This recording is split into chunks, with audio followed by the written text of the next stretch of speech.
ती नाव आहे. शास्त्रींचं निधन 17 मे 1846 साली झाल्यानंतर त्यांच्या चरित्राचे एक अभ्यासक गंगाधर गणेश जांभेकर यांनी अशी मागणी केली होती की मुंबई विद्यापीठाने त्यांच्या नावाचं अध्यासन मुंबई विद्यापीठात सुरू करावं.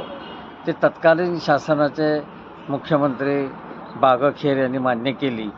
ते अध्यासन सुरू झालं, काही दिवसातच ते बंद झालं. म्हणून आमची अशी मागणी आहे की आचार्य बाळशास्त्री जांभेकरांचं अध्यासन हे पुन्हा मुंबई विद्यापीठामध्ये सुरू झालं पाहिजे. तसंच बाळशास्त्रींची कर्मभूमी मुंबई असल्यामुळं त्या ठिकाणी त्यांचं राष्ट्रीय स्मारक महाराष्ट्र सरकारनं केलं पाहिजे, अशी पण आपली मागणी आहे.